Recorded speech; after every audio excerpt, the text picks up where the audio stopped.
जय हिंद, नमस्कार सभी प्यारे साथियों का आपका स्वागत है अपने YouTube channel GK by Ajay sir में। देखो भाई, आपा भारतीय इकोनॉमिक्स की क्लास का जो है वो वादा किया था आपसे कि करवाएंगे, बिल्कुल निःशुल्क करवाएंगे कोर्स, है ना। और इसमें मैंने एक क्लास पहले डाल दी है, उसमें थोड़ी बहुत जानकारी, सामान्य सी जानकारी जो बताई थी, सिलेबस के बारे में डिस्कस किया था। देखो, आपके रीट एसएसटी मेंस के अंदर पहला जो टॉपिक दे रखा है भारतीय अर्थव्यवस्था, और उससे पहले टॉपिक के अंदर कुछ टॉपिक दे रखे हैं, जैसे एक भाग हो गया भारतीय अर्थव्यवस्था, फिर उसके अंदर अनेक जो है वो टॉपिक दे रखे हैं। इसमें आज हमारा जो पहला टॉपिक रहेगा वो रहेगा भारतीय अर्थव्यवस्था के क्षेत्रक। अच्छा, इसके अंदर जो है, देखो सुनो ध्यान से मेरी बात।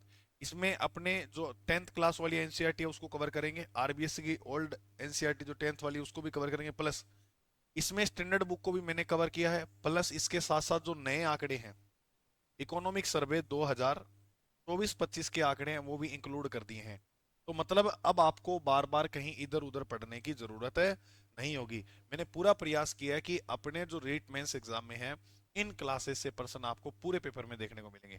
बस आपको लगनी से, ईमानदारी से क्लास देखनी है, ठीक है। और पहली बात क्या होता है कि कोई साथी नया किसी के साथ जुड़ता है ना, तो ट्रस्ट बनता नहीं है। तो देखो भाई, ट्रस्ट तो करना पड़ेगा, है ना। चलो करते हैं शुरुआत। टॉपिक का नाम है भारतीय अर्थव्यवस्था के प्रमुख क्षेत्र, या भारतीय अर्थव्यवस्था के क्षेत्र। भारतीय अर्थव्यवस्था के क्षेत्रक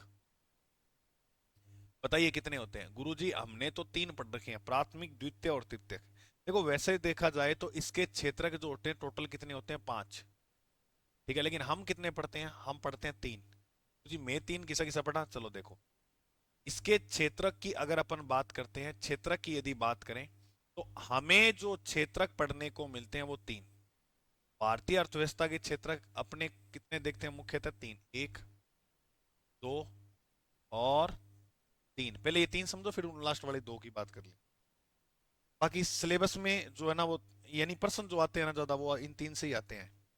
नंबर एक पर आ जाएगा प्राथमिक, प्राथमिक क्षेत्रक। नंबर दो पर आ जाएगा द्वितीयक क्षेत्रक। और नंबर तीन पर मेरे दोस्त क्या आ जाएगा, तृतीयक क्षेत्रक, ठीक है। सबसे पहले देखो, समझने का बिल्कुल सिंपल सा फंडा है, याद रखना।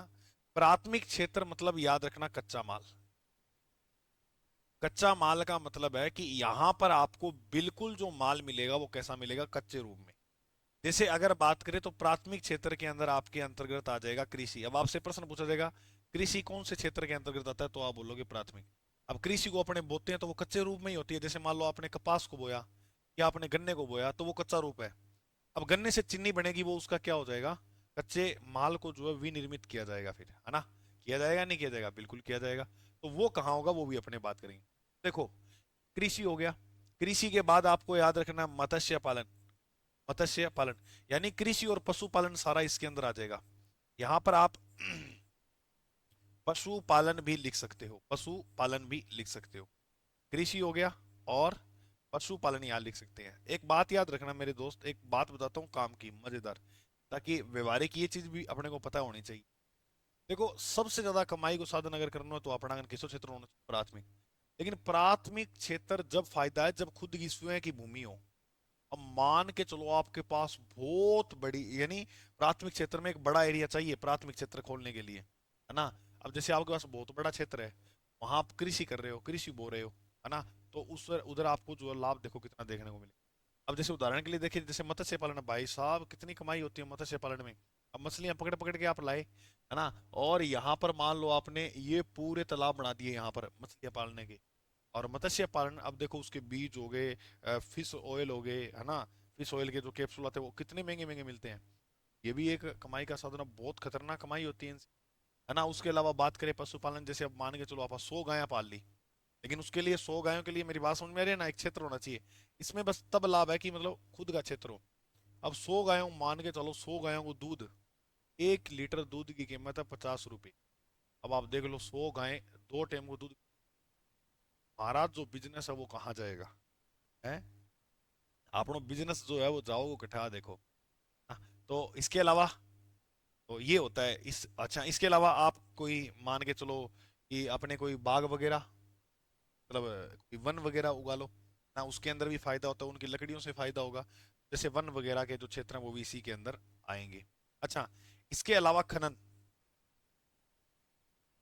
खनन का जो क्षेत्र होगा वो भी प्राथमिक के अंदर माना, जैसे खनिज वगैरह जो है ना, खनिज आधारित उद्योग तो इसमें आ जाएंगे। अब खनिज जैसे निकलती है तो कच्चा रूप में निकलती है, जैसे अब चांदी निकली या सोना निकला धरती से, वो कच्चा रूप है। अब उस सोने को पिघलाकर आभूषण का आकार देंगे, वो काम फैक्ट्रियों में होगा, होगा तो वो किस क्षेत्र में आ जाएंगे, द्वितीय। तो ये सारा जो है वो कच्चा माल ही होता है। तो बताओ, इतनी बात समझ में आई? तो प्रश्न पूछेंगे कि जैसे खनन है, ये किस क्षेत्र के अंदर है, प्रथम द्वितीय और तृतीय, तो आप क्या बोलोगे कि खनन जो है, खनन जो है वो प्रथम क्षेत्र, वन जो है वो भी इसमें। तो कहने का मतलब है कृषि, मत्स्य पालन, पशुपालन, वन और खनन ये सारे प्राथमिक क्षेत्र के हैं। अब अब कच्चे माल को जो है वो विनिर्मित करना है। द्वितीयक क्षेत्र को 5 उप क्षेत्रक में बांटा गया है। कितने? 5 उप क्षेत्रक में। वो मैं आपको थोड़ा अगले पेज पे पढ़ाऊंगा, थोड़ा अच्छा समझ में आएगा। अभी मैं पहले इसमें लिखता हूं कि यहां पर चीजों का विनिर्माण किया जाएगा। तो अगर प्रश्न आए ना, विनिर्माण, विनिर्माण उद्योग जो है, उद्योग जो है वो किसके अंदर आता है, किस कैटेगरी में आते हैं? विनिर्माण क्षेत्र भी बोलते हैं इसे। विनिर्माण क्षेत्र इसी का एक पार्ट है। कैसे है वो अभी थोड़ी देर में समझ जाओगे, ज्यादा टेंशन लेने की जरूरत को नहीं, सुनो रखो एक बार। जी अब मेरी बात सुनो। अब कृषि जैसे मान के चलो यहाँ अपने कपास लेकर आए, या मान के चलो कि यहाँ अपनों ने गन्ना लाया। अब गन्ना ये कच्चा माल है, कपास से हमने क्या बनाए? कपड़े। गन्ने से हमने क्या बनाई? चीनी बना दिया या गुड़ बना दिया, जो भी है। तो ये काम कहाँ हुआ है? ये हुआ है उद्योगों में। तो याद रखना, इसके अंदर गर्त जो आएंगे वो क्या आएंगे? जैसे बात करें, उद्योग आगे, क्या आ गए भाई? उद्योग। इसके अलावा अगर अपन बात करें तो द्वितीयक क्षेत्र के अंदर जैसे अब मिट्टी है, अब मिट्टी से क्या बनाना? ईंट। अब वो उद्योगों में बनती है, भट्टों वगैरह में बनती है। इसमें कोई ऐसे नहीं है कि मिट्टी को पहले बोया है, ऐसा कुछ नहीं है। मिट्टी मिट्टी है, तो मिट्टी से क्या बनना? ईंट। और ईंट से क्या बनाना? भवन। वेरी वेरी मोस्ट इंपोर्टेंट प्रश्न है ये वाला, कि जैसे घर है, तो घर निर्माण की जो प्रक्रिया है वो कौन से क्षेत्र के अंदर आएगी, या घर जो है वो किस क्षेत्र के अंदर रखा जाएगा? प्राथमिक, द्वितीयक या तृतीयक? तो आप क्या बताओगे इसका उत्तर? घर। बोलो, इतनी बात समझ में आई? हाँ, बहुत बढ़िया, बहुत बढ़िया। अब मैं एक प्रश्न पूछता ना, ठीक है? तो आप बताना आप खुद। जैसे दर्जी है, दर्जी बताओ किस में आएगा? दर्जी, जल्दी बताओ। वेरी गुड, जो बता रहा है ऑप्शन नंबर बी को, दर्जी। अब दर्जी देखो कैसे। अब मान लो यहां से कच्चा माल क्या दे दिया हमें, ये कपड़ा, मतलब अपने पास जो है वो कपास आ गया। अब कपास से कपड़ा तो बन गया, कपड़े को सिलेगा कौन? दर्जी। कपड़े को कौन सिलेगा? दर्जी। तो ये प्रश्न देखो आपको लगेंगे तो ऐसे, अरे गुरुजी ऐसे ऐसे प्रश्न देखने को मिल जाते हैं एग्जाम में, कि दर्जी जो है वो किस क्षेत्र के अंदर आएगा। अब ये आपकी सोच नहीं जाएगी तब तक, तो मैं इसलिए आपका माइंड जो है छोटे छोटे उदाहरण देकर खोल रहा हूँ। अब जहाँ सूत है, तो सूत भी किसके अंदर आ जाएगा? सूत वगैरह होते हैं, है ना, तो वो भी इसके अंदर। कपड़े की कोई भी प्रकार है वो सारे कहाँ रखे जाएंगे? प्लस अब जैसे मैं आपसे पूछूं, बताओ खनिज आधारित उद्योग कहाँ आएंगे? दिख रहा है क्या? मैं इधर ऊपर लिख रहा हूँ। जैसे आपसे पूछा जाए खनिज आधारित, अब खनिज आधारित उद्योग के अंदर जहाँ सीमेंट वगैरह बनाना, अब यहाँ से कच्चा माल मिल गया, चूना वगैरह मिल गया, अब चूने से क्या बनेगी? सीमेंट बनेगी। तो किस में आएगा? खनिज आधारित उद्योगों के अंदर। कोई पत्थर है, मार्बल बनाना, जो भी है, समझ में आ रही है बात? तो द्वितीयक क्षेत्र के अंदर ये चीजें आती। तृतीयक क्षेत्र की यदि बात करें तो इसे बोलते हैं सेवा का क्षेत्र।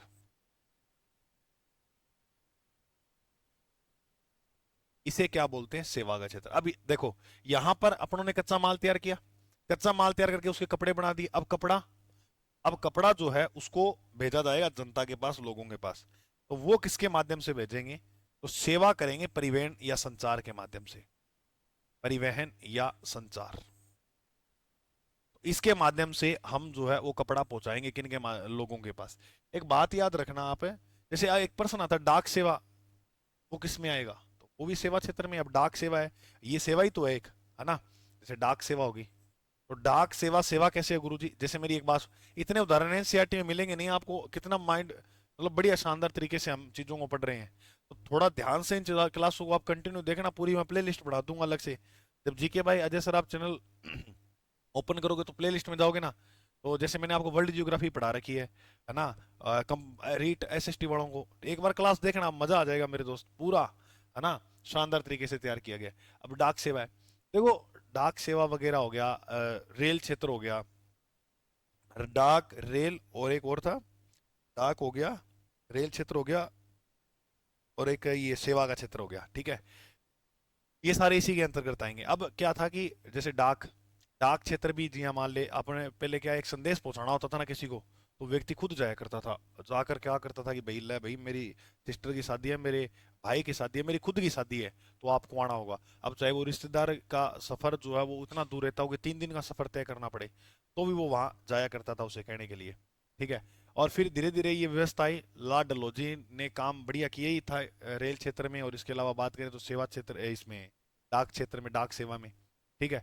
और फिर हुआ ये कि उसके बाद जो है वो लोग जो है पत्र के माध्यम से एक दूसरे को, यानी खुद नहीं जाना होता था, जिससे लोगों को जब वो अपने काम धंधे में लगे रहते थे वो डाकिया को दे देते थे कि डाकिया रे मारो कागज लिख जा, लिखूं परवानो मारे साजन ने, तो वह साजन ने जो है कागज लिख के दे दी। तो फिर साजन भी आगू के जवाब देतो, काम सूरज मल काम नवल गढ़, लिखूं परवानो मारे, तो बा आगे भी ने भेज दी साजन ने लिखे।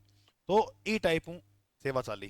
फिर धीरे धीरे थे थान ठाई है कि इंटरनेट आया, तो इंटरनेट जितनी सेवा थान ठाई है। फिर अब देखो थे एक, मतलब मैं आपको पढ़ा रहा हूँ, आप इतनी दूर बैठे हो, है ना, तो ये भी एक सेवा ही है। अच्छा, तो सेवा में याद रखो परिवहन संचार आओगे, डाक सेवा होगी, शिक्षक, शिक्षा इसके अंदर नहीं आएगी, शिक्षक इसमें आएगा। तो शिक्षा किसमें आएगी, शिक्षा आएगी चतुर्थ से चतुर्थ क्षेत्र के अंदर, ठीक है। तो परिवहन, संचार, डाक सेवा, शिक्षक, डॉक्टर आ गया, डॉक्टर भी सेवा ही देता है भाई, है ना, डॉक्टर हो गए, डॉक्टर, इंजीनियर हो गए, इंजीनियर, ये सारे क्या देते हैं, इंजीनियर, ये सेवा ही तो देते हैं।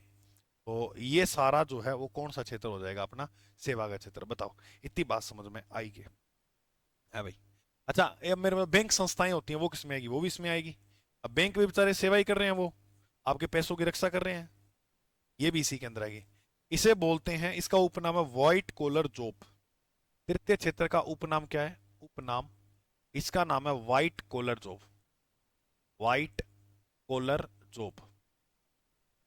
इस क्षेत्र को क्या बोला जाता है भाई, व्हाइट कॉलर जॉब। अब व्हाइट कॉलर आपको पता लग गया, अभी ये व्हाइट कॉलर वाले पद है सारे, है या नहीं है। व्हाइट कॉलर मतलब ये मेली नहीं होती, अब बेचारा एक मजदूर दिहाड़ी करता है तो वो तो कपड़े मेले कर लेता है, बैंक में कोई व्यक्ति काम करेगा तो उसको, है ना, तो वो कपड़े मेले, इसलिए इनको व्हाइट कॉलर जॉब बोलते हैं तृतीय क्षेत्र की। अच्छा, गुलाबी कॉलर जॉब किन्हें बोलते हैं, गुलाबी कॉलर जॉब, गुलाबी कॉलर जॉब जो है इसमें महिला उन्मुख होती है। इसके अंदर जो है वो, अब गुलाबी रंग ऐसे याद रख लेना, महिला का होता है, ठीक है। तो महिला इसके अंदर जो है वो उन्मुख होगी, उसे बोलते हैं गुलाबी कॉलर जॉब। अच्छा, एक होती है golden collar job, golden collar job. अब ये आपको एनसीईआरटी में मिलेंगे नहीं ये बातें, लेकिन ये स्टैंडर्ड बुक के अंदर मिलेगी। ये इकोनॉमी के पंचम क्षेत्र के अंदर आती है, तो पंचम क्षेत्र के अंदर, पंचम क्षेत्र के अंदर जो है वो ये आती है, याद रखना, ठीक है। तो गोल्डन कॉलर जो पंचम क्षेत्र के अंदर आती है, और गुलाबी कॉलर जो महिला उन्मुख होती है, व्हाइट में तीसरा क्षेत्र है। इतनी बात बताओ समझ में आएगी। तो ये थे इकोनॉमिक्स के क्षेत्र जो आपको याद है रखने हैं। बोलो, अब बताओ सभी साथियों को समझ में आई। अब मैं थोड़ा सा और एक्सप्लेन करता हूँ। अब तीन तो हो ही गए, पांचवा मैंने बता दिया गोल्डन कॉलर जो। चौथे, चौथा में और लिख लो, यहाँ लिख लो, चतुर्थ क्षेत्र के अंदर जो है बस इतना याद रखना, ये ज्ञान का क्षेत्र है, ज्ञान का क्षेत्र है, इसके अंदर आएगी शिक्षा, शिक्षक आएंगे तृतीय क्षेत्र में, और शिक्षा की बात करेंगे तो चतुर्थ क्षेत्र में, ठीक है। ओके, चलो अब अपन बात करते हैं मेरे दोस्त, सुना ध्यान से। ये जो द्वितीय क्षेत्र है, ये जो द्वितीय क्षेत्र है, इसको 5 उपभागों में बांटा गया है। अब इसको और समझेंगे अपने, थोड़ा और एक्सप्लेनेशन हो जाएगा। द्वितीय क्षेत्र को 5 उप क्षेत्रों में बांटा गया है। कितने उप क्षेत्रों में, 5 उप क्षेत्रों में बांटा गया है, 5 उप क्षेत्रों में बांटा गया। कितने उप क्षेत्रों में बांटा गया, 5। नंबर 1, 2, 3, 4 और 5। सबसे पहले अपने बात करेंगे, इसके अंदर आएगा निर्माण क्षेत्र। नंबर 1 पर क्या आएगा? निर्माण क्षेत्र। नंबर 2 पर आएगा विनिर्माण क्षेत्र। विनिर्माण क्षेत्र मैं फिर समझाऊंगा इनको क्या होता है। नंबर 3 पे जलापूर्ति क्षेत्र। जलापूर्ति क्षेत्र। और नंबर 4 पर आ जाएगा गैस आपूर्ति क्षेत्र। गैस आपूर्ति क्षेत्र। हाँ, फिर से मेरे साथ बोलो। निर्माण क्षेत्र, विनिर्माण क्षेत्र, जलापूर्ति क्षेत्र और गैस आपूर्ति क्षेत्र। और एक और याद रखना थे, विद्युत आपूर्ति क्षेत्र। विद्युत आपूर्ति क्षेत्र। अब ये तो सिंपल है, देखो। विद्युत की आपूर्ति करवाएगा, गैस की आपूर्ति करवाएगा और जल जल की आपूर्ति करवाएगा, है ना। उसके तहत कौन कौन सी किस प्रकार से जो है डेम वगैरह है, वो सारी चीजें इसके अंदर आ जाएगी। निर्माण और विनिर्माण के अंदर क्या आता है, ये चीज समझो आप। मेन ये है हमारे लिए। तो निर्माण के अंदर जैसे मान के चलो, इसमें कंस्ट्रक्शन का काम होता है। जैसे मान लो कोई सड़क बनानी है, तो वो उसका निर्माण करना होगा। कोई ब्रिज बनाना है, ब्रिज बोले तो कोई पुल बनाना है, तो उसके अंदर किसका काम होगा? का कोई मान के चलो हैंगिंग ब्रिज बनवाना है। हैंगिंग ब्रिज, या मान लो कोई नदी है नीचे, या कोई है ना, तो नदी के ऊपर जो है वो मार्ग, रास्ता है ना, वो बनवाना है। कोई भी प्रकार का रास्ता हो, ब्रिज वगैरह, पुल वगैरह, सड़क वगैरह, वो द्वितीय क्षेत्र के अंदर आएगा। ये वेरी इंपॉर्टेंट प्रश्न है। देखो हम कितना अच्छे शानदार तरीके से, बस इसमें से प्रश्न ज्यादातर यही बनते हैं कि बताओ ये किसका अंदर उदाहरण माना जाएगा। फिर तो सड़क, ब्रिज, पुल ये आ जाएंगे निर्माण में। भी निर्माण में जी हाँ, वही बात है। जैसे चीनी से क्या बनाना? चीनी से क्या बनाना? गुड़ बनाना। क्या बनाना? गुड़। और इसके अलावा बात करें तो जी हाँ, मान लो कपास हूँ, कपड़े बनाना, है या नहीं है। इसके अलावा अगर बहुत से उदाहरण, आप कोई भी उदाहरण देख लो, जी हाँ, कोई कनक है तो कनक से ब्रेड बनाना। वो सारी चीजें किसमें आएंगी? विनिर्माण के अंदर। और ये तो याद रखना, वेरी इंपॉर्टेंट है कि द्वितीयक क्षेत्र के कितने उपक्षेत्र होते हैं, तो याद रखना 5। कितने होते हैं? 5। अब सुनो, अब सुनो मजे की बात। मैंने आपको यहां 2 पॉइंटों के अंदर ये बात क्लियर करता हूं और इतना शानदार तरीके से समझाऊंगा, याद रखोगे। अभी मैंने बताया कितने क्षेत्र? 3। देखो प्राचीन काल से हम बात करें, प्राचीन काल से अगर हम बात करें तो प्राचीन काल में खुद सोचो कि प्राथमिक क्षेत्र कौन सा होगा, कि मतलब ज्यादा जो उत्पादन वगैरह या ज्यादा जोरों शोरों से चल रहा था, वो क्षेत्र कौन सा होगा। तो हम यही बोलेंगे कि प्राचीन काल में जिगा लोग अब ज्यादा डिपेंड की पा कृषि पे। और कृषि जो किसके अंदर आता था? प्राथमिक क्षेत्र में। तो सबसे ज्यादा जो उस समय चलता था चर्चा में, वो था प्राथमिक क्षेत्र। सारों से ज्यादा चालतो वो किसको चालतो? प्राथमिक क्षेत्र। सबसे ज्यादा जो योगदान होता था वो किसका होता था? प्राथमिक क्षेत्र। क्योंकि पूरा का पूरा जो समाज था वो कृषि पर निर्भर था। आप सिंधु घाटी सभ्यता में बात करो, तो बात करेंगे तो अपनी ही पढ़ेंगे, वो लोग कृषि और व्यापार पर निर्भर थे। तो व्यापार का नाम भी आता है तो 2 नंबर पे आता है। पहला कृषि और पशुपालन ही आएगा लगभग।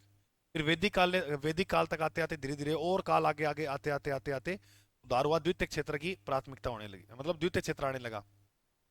और द्वितीय क्षेत्र के अंदर लोग निर्माण करने लगे, जैसे कच्चे माल से पक्का माल बनाने लगे। और पक्का माल के बाद अगर बात करें तो तृतीय क्षेत्र यानी सेवा का क्षेत्र भी, फिर जो पहिए वगैरह का आविष्कार हुआ, बैलगाड़ियां, इस प्रकार से जो है धीरे धीरे अपना तीनों क्षेत्र आए। तो सबसे पहले जो क्षेत्र आया था वो कौन सा था? प्राथमिक क्षेत्र। यानी प्राचीन काल में जो सबसे पहले चर्चा मिलती है वो प्राथमिक क्षेत्र की। अब प्राथमिक क्षेत्र की अगर बात करें तो सबसे जोरों शोरों पर यही था। तो 3 क्षेत्र मैंने बताए हैं, 3 क्षेत्र मैंने आपको जो बताए हैं। तो मैं स्वतंत्र प्राचीन काल से स्वतंत्रता तक की अगर बात भी बताऊं ना, स्वतंत्र भारत की अगर बात बताऊं, तो उसमें भी क्या स्ट्रक्चर था? प्राचीन काल की बात पूछे या स्वतंत्र भारत की, यानी 1947 के आसपास की भी थाना में अगर बात बताऊं, है ना, स्वतंत्रता के बाद की भी अगर बात बताऊंगा ना, बाद के भी कुछ सालों की, तो भी क्या स्थिति देखने को मिली पता है? ये इस प्रकार से, ये स्थिति क्या है गुरुजी? यानी नंबर 1 पर आप ये मानो कि प्राथमिक क्षेत्र, नंबर 1 पर प्राथमिक क्षेत्र, सारों ज्यादा जी को काम हो वो किस्म हो प्राथमिक क्षेत्र। उसके बाद जो प्राथमिकता दी गई वो द्वितीय क्षेत्र को।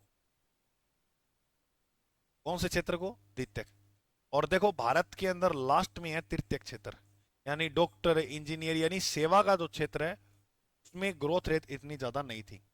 तो इस प्रकार से ये स्वतंत्रता के समय हमारा कौन सा क्रम हो गया? अवरोही क्रम। अवरोही नाम बड़ा है तो अवरोही क्रम का मतलब होता है, अवरोही क्रम का मतलब होता है बड़े से छोटे की ओर। अवरोही नाम बड़ा है तो बड़े से छोटे की ओर। और अगर यहां से ऊपर की ओर जाएंगे तो यह क्रम कौन सा हो जाएगा, आरोही। आरोही नाम छोटा है तो छोटे से बड़े की ओर, छोटे से बड़े की ओर जब हम चलेंगे तो वो कौन सा क्रम हो जाएगा, आरोही। तो स्वतंत्रता के समय ये स्थिति चाहिए, अवरोही क्रम में पूछे चाहे आरोही में। अवरोही में पूछेंगे तो प्राथमिक क्षेत्र पहले, फिर द्वितीयक, फिर तृतीयक, सेम इसी प्रकार से था, पहला दूसरा तीसरा। लेकिन 1973 74, 1973 74 से 2014 तक की बात करें, 2013 14 तक की बात करें तो भाई बहुत बड़ा परिवर्तन देखने को मिला। और वो बदलाव ये था कि योगदान जो है वो सीधा तृतीयक क्षेत्र एक नंबर पे आ गया। कि सबसे ज्यादा जो योगदान होने लगा इकोनॉमिक्स में वो किसका होने लगा, तृतीयक क्षेत्र का, फिर द्वितीयक का, और यहां पर प्राथमिक क्षेत्र लास्ट में आ गया। प्राथमिक क्षेत्र जो था वो लास्ट में। अच्छा ये कैसे होता, कैसे निकाला जाता है जी, मान लो कोई देश की अर्थव्यवस्था व 100% है पूरी, ठीक है, तो उसमें से ये ऐसे निकाला जाता है कि तीन क्षेत्र है, कि प्राथमिक क्षेत्र, द्वितीयक क्षेत्र और तृतीयक क्षेत्र। जैसे प्राथमिक क्षेत्र जो है वो 20 कमा के दे रहा है, तृतीयक क्षेत्र 30 कमा के दे रहा है, और तृतीयक क्षेत्र से हमें जो मिल रहा है वो कितना योगदान मिल रहा है, 50। तो सबसे ज्यादा जो योगदान है वो किसे मिल रहा है, तृतीयक। तो ऐसे में तृतीयक क्षेत्र जो है वो पहले नंबर पे आ जाएगा। तो यहाँ 1973 74 के बाद हमें क्या देखने को मिला कि तृतीयक क्षेत्र जो है वो एक नंबर पे हुआ, और द्वितीय आज भी वही है। द्वितीयक क्षेत्र जो है वो आज भी वही है, द्वितीयक क्षेत्र का योगदान 2 नंबर पे आ गया। और ये जो प्राथमिक क्षेत्र था ना ये लास्ट में चला गया। प्राथमिक क्षेत्र जो था ये कहाँ चला गया, लास्ट में। ये भारत की स्थिति बता रहा हूं मैं आपको, ये कहाँ की बता रहा हूँ, भारत की। लेकिन एक बात याद रखना, हमें जो सबसे ज्यादा रोजगार देता है वो देता है प्राथमिक क्षेत्र। सर्वाधिक रोजगार इसी से मिलता है। सर्वाधिक जो रोजगार मिलता है, रोजगार वो मिलता है अपने को प्राथमिक क्षेत्र। और प्राथमिक क्षेत्र आपको ज्यादातर विकासशील देशों में देखने को मिलता है। विकासशील, जैसे भारत जो है वो विकासशील देश है। विकसित जो देश होते हैं उसमें तृतीयक क्षेत्र की भूमिका अच्छी होती है। विकसित जो देश होते हैं ना, कौन से विकसित, जैसे अमेरिका वगैरह, तो वहां तृतीयक क्षेत्र बहुत बड़े लेवल पर फैला हुआ होता है। अब आपने जो है वो आप के देखा कि प्राथमिक क्षेत्र जो है वो ज्यादातर लेवल पर क्या है, फैला हुआ। ये बात याद रखें। तो इतनी बात बताओ समझ में आई।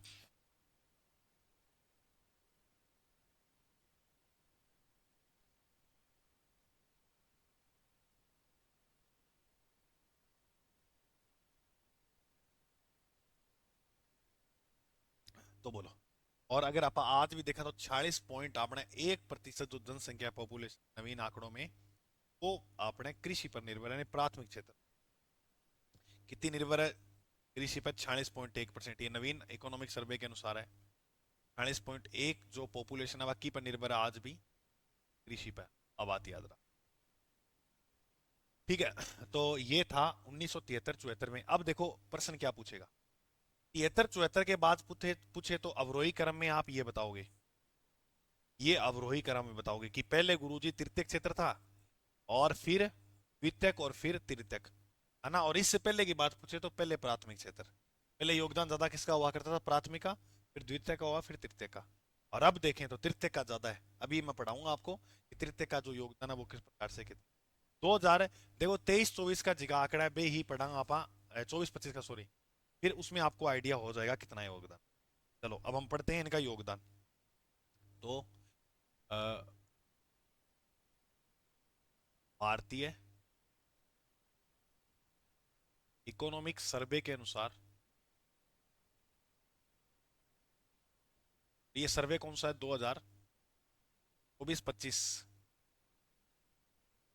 ठीक है, इसका सर्वे है। तो वही बात लिखो जैसे मैंने अभी आपको पढ़ाया कि सबसे ज्यादा जो योगदान है वो किस क्षेत्र का है, सेवा के क्षेत्र का।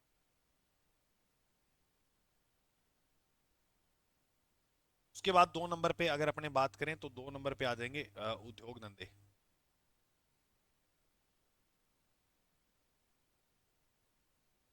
और 3 नंबर पे आ जाएगा कृषि क्षेत्र।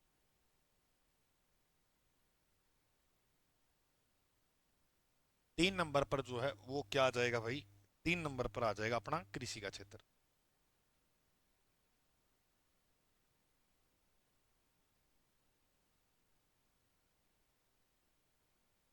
3 नंबर पर कौन सा आ जाएगा? कृषि।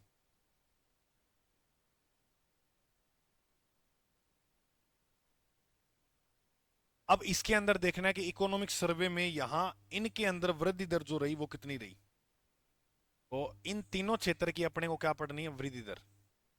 तो वृद्धि दर देख लेंगे तो आपको पता लग जाएगा कि सबसे ज्यादा जो है वो वृद्धि दर जो है किस क्षेत्र की रही है? सेवा क्षेत्र की। इकोनॉमिक सर्वे में देखने को मिला कि 7.2% जो वृद्धि दर रही है वो किस क्षेत्र की रही है? तो देखो इकोनॉमिक क्षेत्र के अंदर सेवा क्षेत्र कितना वृद्धि कर रहा है, तो वृद्धि दर कितनी देखने को मिली है? 7.2 की। हाँ, याद रखना। इसके बाद अगर बात करें तो उद्योग क्षेत्र में वृद्धि दर देखने को मिली है 6.2% की। और यहां कृषि क्षेत्र में बात करें तो 3.8% की क्या देखने को मिली है? वृद्धि दर। तो अब देखो सबसे कम वृद्धि दर जो है वो किसकी है? कृषि क्षेत्र। है या नहीं है? इसके अलावा अगर मैं तुम्हें जीडीपी में योगदान भी पढ़ाऊं ना तो भी यही देखने को मिलेगा। पहले तो ये समझो कि जीडीपी क्या होती है। जैसे मान लो ये अपना भारत देश है, तो भारत देश की सीमा के अंतर, इस सीमा के अंदर अंदर उत्पादित अंतिम वस्तु का जो मूल्य होता है ना, उसे क्या बोलते हैं? जीडीपी। अच्छा, अंतिम वस्तु का मतलब ये नहीं है कि जैसे अंतिम वस्तु का यहाँ तात्पर्य ये है कि जैसे मान लो आपने जो है वो गेहूं खरीदा। अब गेहूं खरीद कर मान लो आपने ब्रेड बनाई इसकी, तो अब अंतिम मूल्य क्या माना जाएगा पता है? अब गेहूं आपने यहाँ खरीदा 2 रुपए का, अब ये काउंट नहीं किया जाएगा बाद में। अब ब्रेड में क्या लागत आई वही काउंट की जाएगी क्योंकि वो वहां काउंट हो चुका था। अब जैसे ब्रेड बनने में भी क्या आई? 2 रुपए लागत आई। तो 2 और 2 कितना हुआ? 4। तो ये इसका क्या रहेगा? अंतिम। ऐसे नहीं है कि वो पहले वाला भी, तो बस उसका वहां लागे तो क्या अंतिम मूल्य यहाँ निकल जाता है, तो लास्ट तक अंत में आते आते उसका अंतिम मूल्य क्या बना है वो सारा भारत की सीमा के भीतर भीतर का जो है वो आंकड़ा मापा जाएगा। और वो आंकड़े को क्या बोलते हैं? जीडीपी। एक देश की सीमा के भीतर जो अंतिम उत्पादित वस्तु होती है उसे ही क्या बोलते हैं? वस्तु या उत्पादन होता है उसे ही क्या बोलते हैं? उसे बोलते हैं जीडीपी। समझ में आ गई? अच्छा, इसके अंदर मान लो चाहे विदेशी नागरिक भी यहाँ काम कर रहे हैं, है ना, तो वो सारे जोड़े जाएंगे, वो सारे पैसे वगैरह है वो क्या है उसमें काउंट किए जाएंगे। याद रखना। क्लियर? अच्छा, अब अगर अपन बात करते हैं तो नवीन आंकड़ों के अंदर मैं यहाँ पर आपको बता देता हूँ कि जो उद्योग है, उद्योग में जीडीपी का जो योगदान है वो 27.6% है। उद्योग में जीडीपी का योगदान जो कितना है? 27.6% है इसका। जीडीपी का, जीडीपी में योगदान, जीडीपी में जो योगदान है उद्योग का वो कितना हो गया भाई? 27.6%। और इसके अलावा कृषि की बात करें तो कृषि में 16%। ये बात भी आप मेरी याद रख लेना। तो ये भारतीय इकोनॉमिक सर्वे के कुछ आंकड़े थे, है ना, इसको आप थोड़ा सा नोट डाउन कर लेना। वृद्धि दर जरूर याद रखना। सेवा क्षेत्र में सबसे ज्यादा हुई है 7.2 की, उद्योग क्षेत्र में 6.2 की है, सिंपल है। कृषि में 3.8। एक बार बोलना, 7.2, 6.2, 3.8, 7.2, 6.2, 3.8, 7.2, 6.2, 3.8 हो गया। चलो, अब इसके बाद अपने, अच्छा मैं अब आपसे प्रश्न एक पूछता हूँ, बताओ। जैसे मैंने कहा कि अगर कोई व्यक्ति गन्ना देने से इनकार कर दे तो कौन से उद्योगों पर प्रभाव पड़ेगा या कौन से क्षेत्र पर प्रभाव पड़ेगा? अगर इस प्रकार के प्रश्न पूछे तो, अब गन्ना कहाँ हो रहा है? प्राथमिक क्षेत्र में हो रहा है। तो अगर गन्ना नहीं देगा तो वो चीनी नहीं बना पाएगा, गुड़ नहीं बना पाएगा। तो कौन से क्षेत्र प्रभावित हो जाएंगे? द्वितीय क्षेत्र। द्वितीय क्षेत्र पर जो है वो प्रभाव देखने को पड़ेगा। याद रखना। कई एक बार प्रश्न ऐसे भी देखा था मैंने कहीं कि अगर मान लो कोई कपास ना दे तो कौन सा जो क्षेत्र है वो बंद हो जाएगा? द्वितीय क्षेत्र। ठीक है, तो कपड़े वगैरह कैसे बनेंगे, है ना, तो वो चीजें। चलिए, अब अगर अपन बात करें आगे तो स्वामित्व के आधार पे पढ़ेंगे। स्वामित्व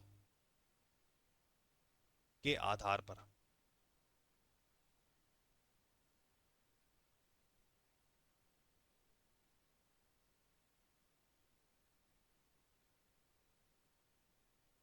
स्वामित्व के आधार पर क्षेत्र को 3 भागों में बांटा जाता है। क्षेत्र को कितने भागों में बांटा गया? 3। 1, 2 और 3। स्वामित्व के आधार पे अगर बात करें तो कितने भागों में देखेंगे? 3। इसमें सबसे पहले आएगा सार्वजनिक क्षेत्र।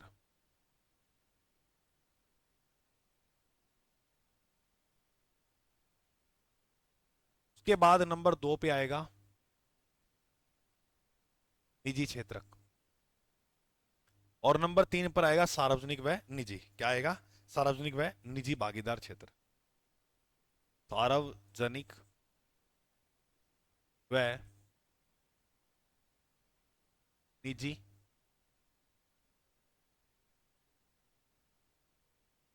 भागीदार क्षेत्र।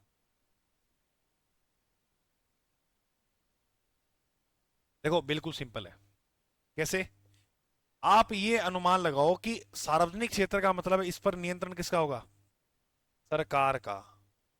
इस पर सरकार का पूरा जो नियंत्रण है वो देखने को मिलता है कि सरकार ही अपने हिसाब से काम करेगी, सरकार ही पालन करवाएगी सब कुछ। लेकिन यहां ये जो निजी क्षेत्र की बात करें, ये होते हैं प्राइवेट सेक्टर। ठीक है, इसके अंदर एक व्यक्ति की बात कर सकते हैं, है ना? यानी व्यक्ति भी कौन सा? निजी। निजी व्यक्ति या कोई निजी संस्था है, संस्था द्वारा जो है इसका क्या किया जाता है? संचालन किया जाता है। संचालन किया जाता है, उसे क्या बोलते हैं? उसे बोलते हैं निजी क्षेत्र। निजी मतलब खुद की जेब, आप व्यक्तिगत स्तर पर लगाओ या कोई अपनी एक संस्था है उसके हिसाब से अपने पैसे लगा रहे हैं, वो कौन सा हो जाएगा? निजी क्षेत्र। और तृतीयक क्षेत्र के अंदर बात करें तो देखो इसमें सरकारी नियंत्रण तो होता है, सरकारी नियंत्रण होता है, लेकिन नियंत्रण होता है, लेकिन ये जो कार्य है वो निजी सेक्टर द्वारा जो है वो करवाए जाते हैं। कार्य जो है वो कौन करता है? निजी सेक्टर। निजी यानी ये जो प्राइवेट सेक्टर है उनको काम सौंप दिया जाता है। जी मान लो कोई सड़क बनानी है, ठीक है, तो आपको पता होगा जैसे ये सड़क बनानी है, तो ये सड़क का जो है वो टेंडर है, वो सरकार क्या करती है? निजी कंपनियों को दे देती है कि लिए लो भाई ये सड़क इतने पैसे ले लो, है ना, इस बजट के अंदर आपको ये सड़क बनानी है।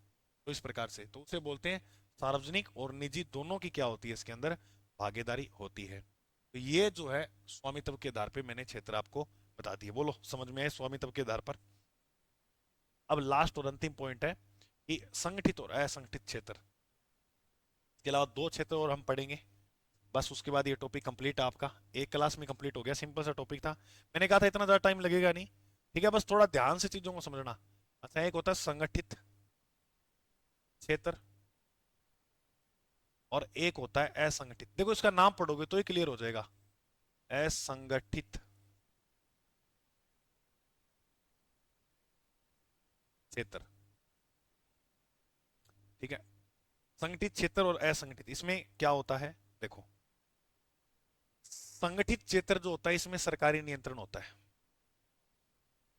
इसमें किसका नियंत्रण होता है? सरकार का। सरकार ही फिर पालन कराएगी। अब ये सरकारी क्षेत्र से बाहर होता है। सरकारी नियंत्रण, देखो कंपैरिजन में पढ़ेंगे, बिल्कुल सिंपल है। नियंत्रण से क्या होता है? ये जो है वो बाहर होता है। सरकारी नियंत्रण से क्या होता है? बाहर होता है। ठीक है, अब सुनो बात ध्यान से। इसमें जो समय है, समय अवधि वो नियमित होती है। समय अवधि नियमित होती है। जैसे आपको काम करना है तो वो फिक्स होगा, सुबह 8 या 10 बजे ऑफिस जाना है, शाम को 5 बजे घर पे आ जाना है। तो समय अवधि जो है वो क्या होती है? आपकी फिक्स होती है इसके अंदर, ठीक है ना? हाँ, तो एक तो याद रखना समय अवधि फिक्स होती है, हाँ बिल्कुल, ठीक है। इसके अलावा अगर बात करें तो यह जो क्षेत्र होते हैं वो पंजीकृत होते हैं। यह पंजीकृत क्षेत्र होते हैं क्योंकि सरकार द्वारा जो है इनका नियंत्रण होता है। तो सरकार द्वारा जो है पालन किया जाता है बातों का। तो सरकार द्वारा जो है वो शर्तें के मद्देनजर रखते हुए इनको लाइसेंस वगैरह दिया जाता है कि भाई इन शर्तों के तहत जो है वो आप काम करोगे। इस क्षेत्र के अंदर आपको जो है वो वेतन भी अच्छा मिलता है, वेतन भी तय होता है। अच्छा, अगर आप कोई अवकाश ले लेते हो तो अवकाश के दौरान वेतन भी नहीं कटता है, और अवकाश के दौरान जो है वो वेतन में कटौती भी नहीं होती है, वेतन में कटौती नहीं होती है। ये संगठित क्षेत्र है। इसके अलावा बात करें तो यहाँ पर आपको चिकित्सा सुविधा मिलती है, चिकित्सा की सुविधा भी मिलती है, वो भी फ्री, है ना? जैसे आप जो है वो आपको कार्ड दिया जाता है ना सुविधा, तो उसके अंदर आप दवाई वगैरह जो है वो ले सकते हो फ्री में, है ना? तो चिकित्सा की सुविधा मिलती है। इसके अलावा पेंशन मिलती है आपको। क्या मिलती है? पेंशन वगैरह मिलती है। तो ये संगठित क्षेत्र एक। अच्छा, अगर यहाँ पर आपको एक्स्ट्रा लोड दिया जाता है, एक्स्ट्रा काम दिया जाता है, तो उसका वेतन भी अलग से दिया जाएगा।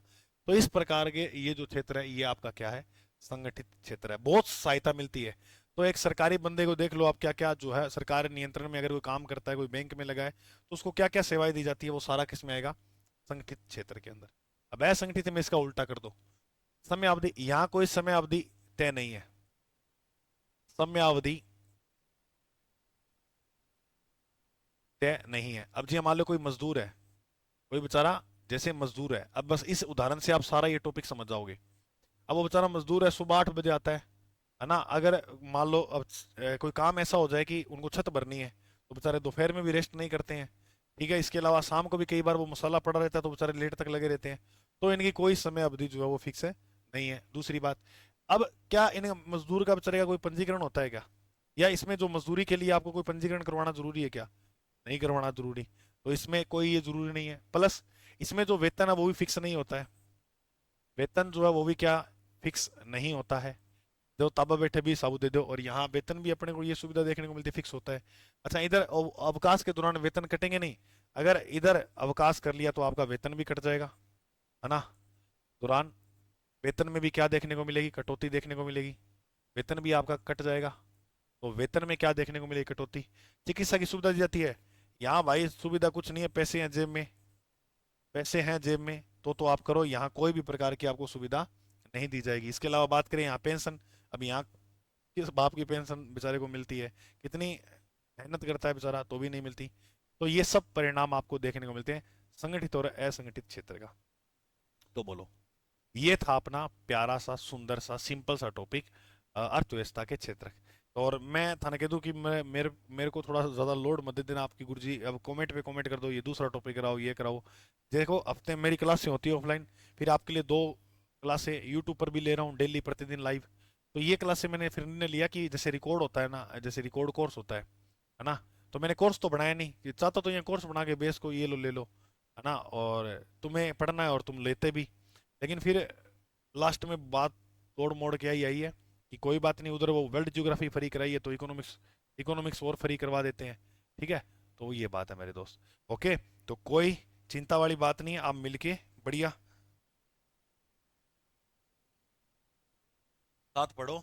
और चैनल पर नए हो तो सब्सक्राइब कर लेना भाई। ठीक है, बस इतना सहयोग कर दो आप, और क्लास को लाइक करो। अच्छा, कैसे लगी ये क्लास पहली अपनी, कमेंट में जरूर बताना, क्या कुछ सुधार किया जाए, भी बता देना कि आप ही हो सब कुछ, सब बताने वाले, और तो कौन बताएगा। तो भी आपको जैसा लगे, और अगर पढ़ाने का तरीका थोड़ा अच्छा लगे, बता देना को। ठीक है, और जो साथी ऑफलाइन पढ़ना चाहते हैं, देखो ऑनलाइन तो कोई, ऑनलाइन तो यूट्यूब ही है, बस आठा पढ़ लो। क्या कोर्स एक होता ही है क्या कि मतलब ज़्यादा पैसे ही है क्या कि कोर्स लेके ही पढ़ेंगे। यूट्यूब पे पढ़ा रहा हूँ, पढ़ लो बढ़िया तरीका हूँ। और जो ऑफलाइन पढ़ना चाहता है, तो वो सूरतगढ़ में आ सकता है, विजन इंस्टीट्यूट खेजड़ी मंदिर के पास है। यहाँ ये मैं मोबाइल नंबर दे रहा हूँ, 98 72 41 84 53। विजन इंस्टीट्यूट के जो है मोबाइल नंबर है। विजन इंस्टीट्यूट जो है वो आपको सूरतगढ़ के अंदर देखने को मिलेगा। ठीक है, यहाँ पर मैं स्पेशल जीके के जो है वो ऑफलाइन बैच जो है वो चला रहा हूँ। ठीक है, सूरतगढ़ अपना गंगानगर में। ठीक है, तो थाना है वो, ऑफलाइन पढ़ना है तो मोस्ट, ऑनलाइन फिर यूट्यूब पढ़ ही रहे हैं। ओके, तो ये आपको जो है वो मैंने करवाया, तो बस यूं बात थे मान के चलो, ये बढ़िया तरीके में पढ़ लो, तैयार कर लो। और करंट फिर अपने थोड़ा बहुत पढ़ेंगे ही, उसमें कवर कर लेंगे। बाकी मैंने ये आंकड़े भी मैंने 2024-25 वाले यहाँ दिखा दिए कि क्या ग्रोथ रेट रही थी, वृद्धि जो दर रही वो भी मैंने आपको बता दी, डाउन कर लेना। ठीक है मेरे दोस्तों, ओके, चैनल को सब्सक्राइब कर लेना। ठीक है, जय हिंद, जय भारत, खुश रहो, मस्त रहो, मुस्कुराते रहो, मिलते हैं अगली क्लास।